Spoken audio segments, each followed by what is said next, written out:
Assalamualaikum warahmatullahi wabarakatuh. Selamat datang di channel Bu Hab-Hab. Pada video kali ini kita akan membahas soal ilmu pengetahuan alam PPAD Kemitraan Kabupaten Sleman bagian ketiga nomor 21 sampai 30. Tentunya bersama dengan saya Bu Hab-Hab. Tonton terus videonya sampai akhir. Nomor 21. Mari kita perhatikan gambar dan pernyataan tentang peredaran bumi mengelilingi matahari berikut. Pernyataan pertama, ketika bumi di posisi A, belahan bumi utara mengalami siang lebih lama daripada malam. Mari kita perhatikan bahwa bagian bumi utara pada gambar A posisinya lebih jauh dari matahari jika dibandingkan dengan bagian bumi yang selatan, sehingga bagian bumi utara pada posisi A justru akan mengalami malam yang lebih panjang daripada siang harinya, karena tadi bagian bumi utara jauh dari matahari, sehingga pernyataan nomor 1 kurang tepat. Nomor 2. Ketika bumi di posisi B, seluruh bagian bumi mengalami siang dan malam yang sama panjang. Betul. Kemudian, pernyataan nomor 3. Ketika bumi berada pada posisi C, belahan bumi selatan mengalami malam yang lebih lama daripada siang. Mari kita perhatikan gambar bumi pada posisi C. Bagian selatan jauh dari matahari, sehingga dia akan mengalami malam yang lebih lama daripada siang harinya. Kebalikannya, bagian bumi utara pada posisi C akan mengalami siang yang lebih panjang karena bagian bumi utara lebih condong dekat kepada matahari. Sehingga pernyataan nomor 3 betul. Pernyataan nomor 4. Ketika bumi pada posisi D, tidak ada perbedaan waktu pada setiap garis bujur di bumi. Kurang tepat, karena ketika bumi mengelilingi matahari atau ketika mengalami revolusi, bumi juga mengalami rotasi, di mana rotasi tersebut berpengaruh pada waktu di setiap garis bujurnya, sehingga pada posisi D tetap terdapat perbedaan waktu. Maka pernyataan nomor 4 kurang tepat, sehingga jawaban yang tepat adalah yang C. Nomor 22. Perhatikan gambar berikut. Gambar 1, 2, 3, dan 4 menunjukkan ciri-ciri makhluk hidup secara berurutan, yaitu mari kita perhatikan. Nomor 1, terdapat gambar kucing yang sedang makan, sehingga ciri makhluk hidup nomor 1 adalah membutuhkan makanan. Gambar 2 adalah ciri dari berkembang biak, karena di sini terdapat induk dan beberapa anaknya. Kemudian nomor 3 adalah gambar tanaman kaktus yang memiliki daun berbentuk duri, merupakan ciri dari adaptasi. Kemudian nomor 4 adalah ciri hewan yang bergerak. Maka jawaban yang tepat adalah yang C. Nomor 23. Perhatikan gambar jaring-jaring makanan di bawah ini. Jika pada kedua jaring-jaring makanan di atas ular diburu oleh manusia, maka yang akan terjadi adalah populasi mana yang akan berpengaruh? Mari kita tandai ular pada ekosistem X dan ekosistem Y jumlahnya menurun. Pilihan jawaban yang A, burung elang pada ekosistem X tidak terpengaruh dan burung elang pada ekosistem Y menurun. Mari kita perhatikan, burung elang pada ekosistem X tidak hanya memangsa ular, namun dia memangsa burung pipit dan burung pemakan serangga. Sehingga apabila populasi ular menurun, burung elang masih memiliki makanan yang lain, sehingga populasi burung elang pada ekosistem X tidak cukup terpengaruh. Sedangkan burung elang pada ekosistem Y di sini hanya memangsa ular. Maka apabila populasi ularnya menurun, otomatis populasi elangnya juga akan menurun karena elang nggak ada makanan, ya kan? Jadi elangnya juga ikut menurun. Pilihan jawaban A cukup betul. Mari kita simpan. Kemudian pilihan jawaban B, tikus pada ekosistem X akan meningkat dan ekosistem Y akan menurun. Pada ekosistem X, tikus hanya dimangsa oleh ular. Maka apabila populasi ularnya menurun, populasi tikusnya akan meningkat ya, karena tidak ada yang memangsa tikus, sehingga tikusnya malah makin banyak. Pernyataan kalimat depan cukup betul. Namun perhatikan, populasi tikus pada ekosistem Y menurun. Mari kita lihat bahwa tikus tidak berhubungan langsung dengan ular ya. Namun kalau di sini ularnya turun, maka burung hantunya kan populasinya mungkin akan meningkat. Kalau burung hantu populasinya akan meningkat, otomatis tikusnya akan menurun. Namun tikus di sini tidak berhubungan langsung dengan ular, maka pilihan jawaban yang B kurang tepat ya, karena bisa jadi burung hantunya di sini memang betul meningkat, tapi kan kucing hutannya juga kehilangan makanan berupa ular.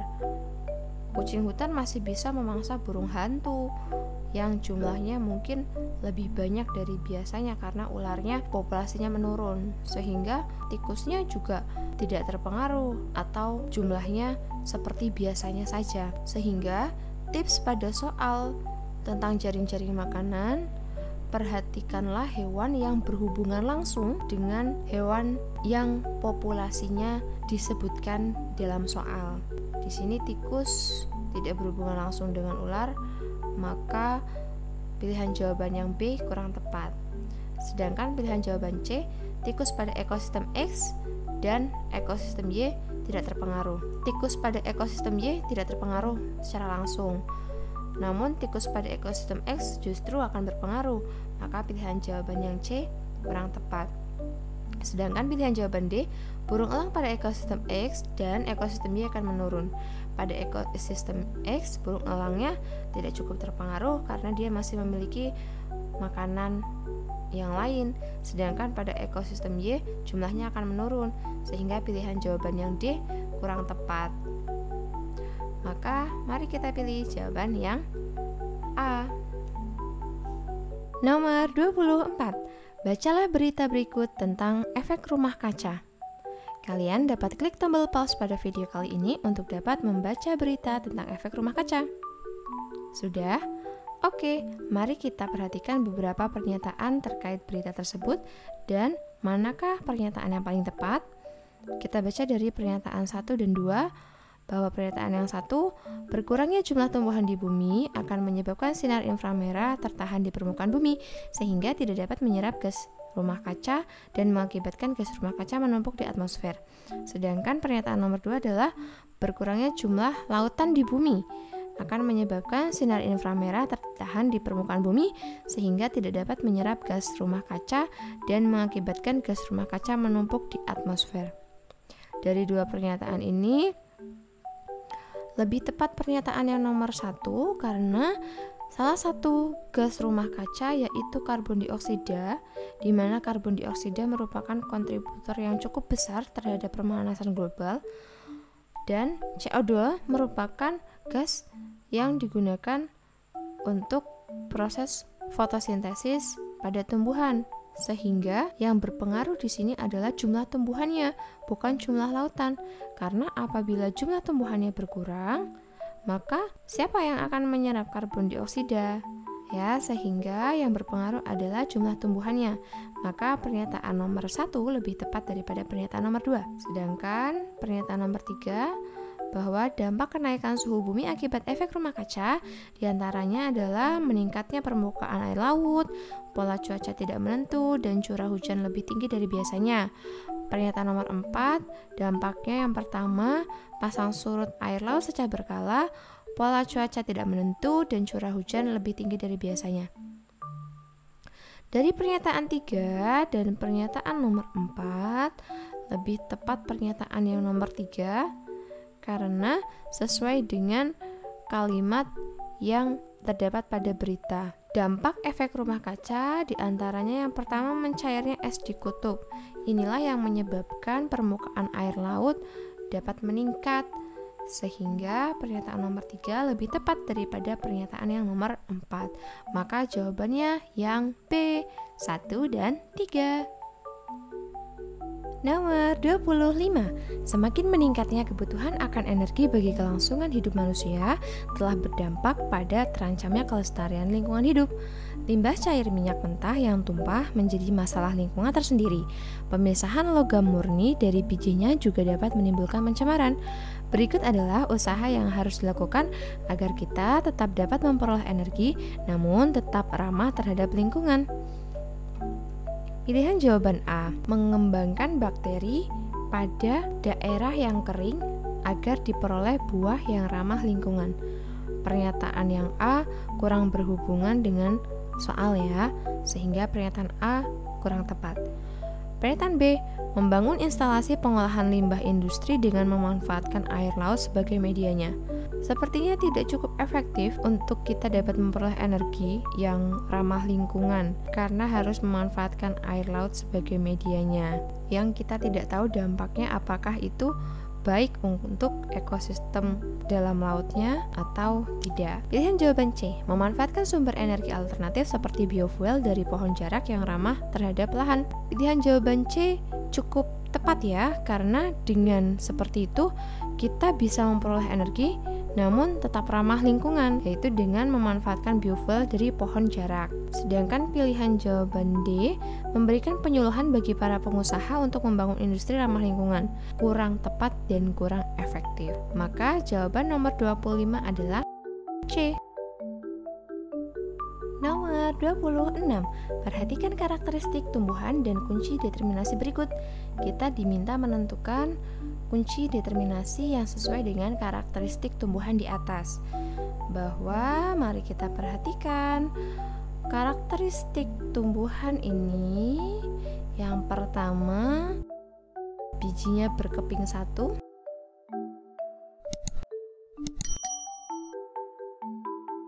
Kemudian akarnya serabut, berkas pengangkutnya atau pembuluhnya tidak beraturan, tulang daunnya sejajar, dan mahkota bunganya kelipatan 3.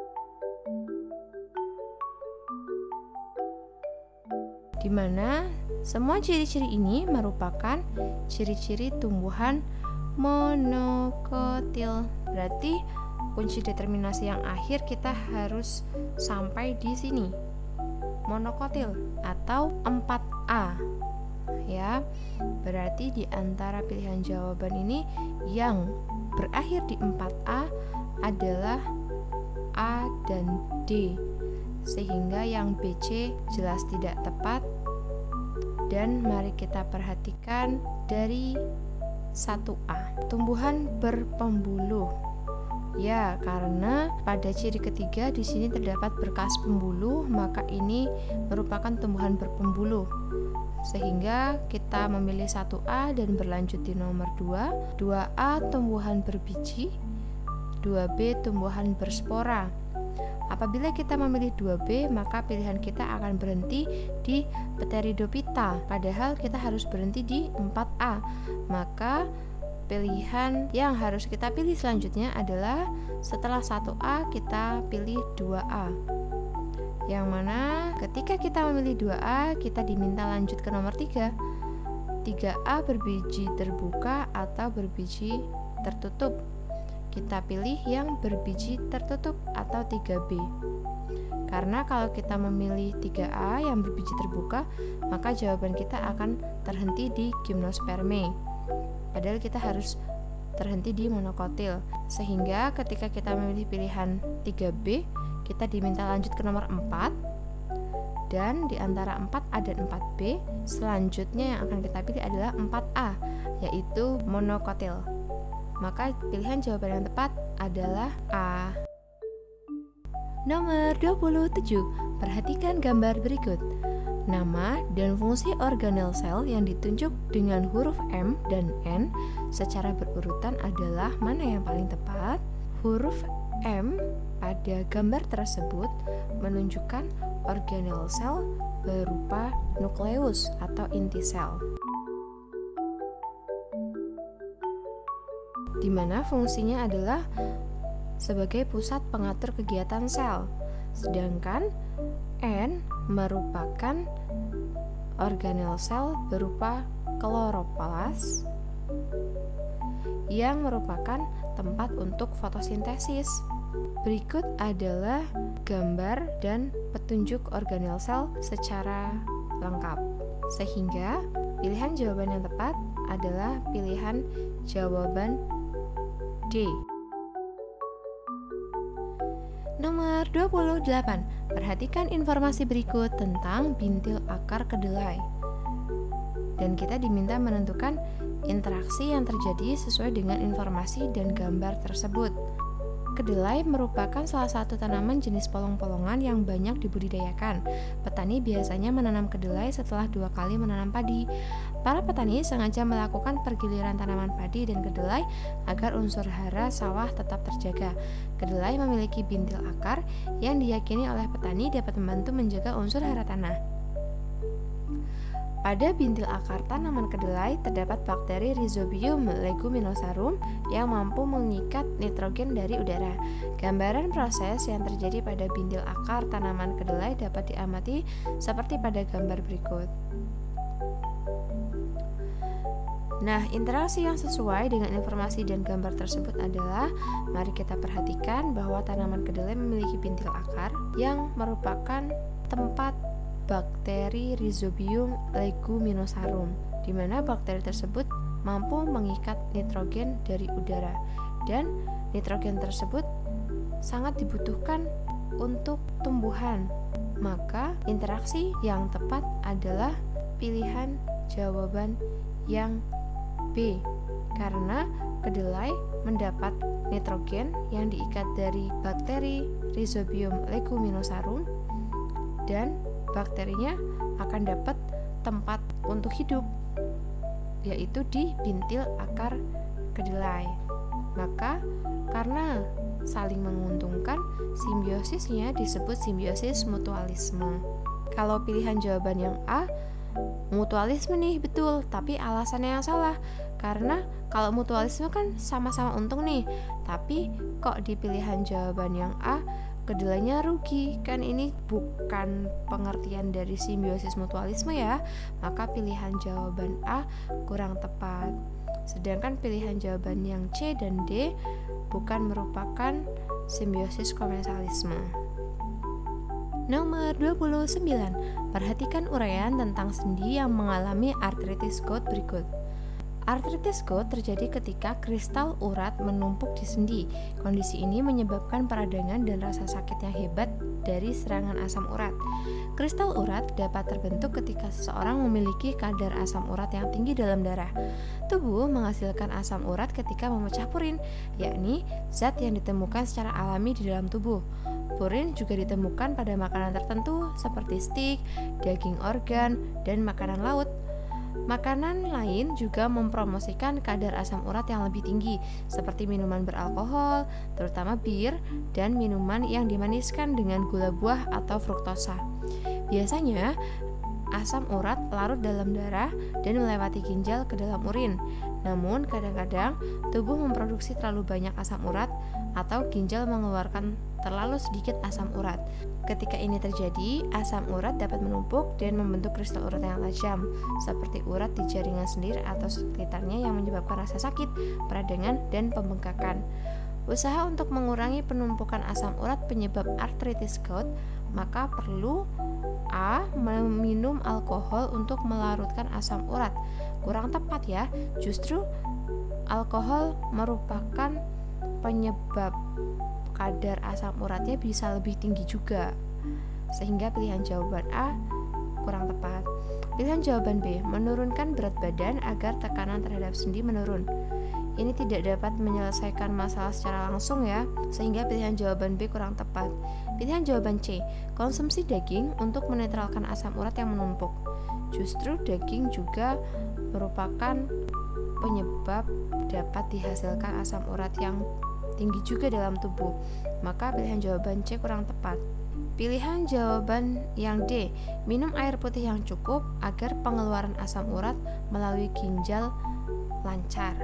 Nah, karena asam urat ini kan larut dalam darah dan melewati ginjal untuk keluar melalui urin, maka kita harus minum air putih yang banyak agar pengeluaran asam uratnya juga dapat lancar sehingga tidak menumpuk. Maka pilihan jawaban yang D lebih tepat daripada pilihan jawaban yang lain. Nomor 30. Perhatikan tabel pengujian makanan berikut ini. Ada 4 bahan makanan yang keempat-empatnya ditetesi biuret. Bahan makanan, tempat pencernaan, dan peran enzim pada proses tersebut mana yang paling tepat? Oke, perlu kita ingat bahwa bahan makanan ini ditetesi biuret, sehingga bahan makanan ini diuji protein. Ya, karena biuret digunakan untuk menguji protein. Makanan yang positif mengandung protein, hasilnya setelah ditetesi biuret akan menjadi warna ungu. Pada bahan makanan yang tertera pada tabel yang mengandung protein, berarti adalah yang nomor 1, karena setelah ditetesi biuret dia jadi warna ungu. Kemudian dan yang nomor 3, ungu kebiruan ya, jadi cukup mendekati ungu, sehingga apabila bahan makanan tersebut mengandung protein, carilah jawaban yang berhubungan dengan protein, di mana pilihan jawaban A salah karena ini berhubungan dengan amilum. Kalau amilum diujinya ini pakai lugol ya, bukan biuret. Kalau yang D ini berhubungan dengan lemak, maka kurang tepat, sehingga dari pilihan jawaban B dan C yang lebih tepat adalah yang B, karena bahan makanan yang mengandung protein adalah nomor 1 dan 3, bukan 2 dan 3. Sedangkan protein dapat dicerna di lambung yang merupakan fungsi dari enzim pepsin, yaitu mengubah protein menjadi pepton. Demikian pembahasan soal kali ini. Semoga bermanfaat untuk kamu ya.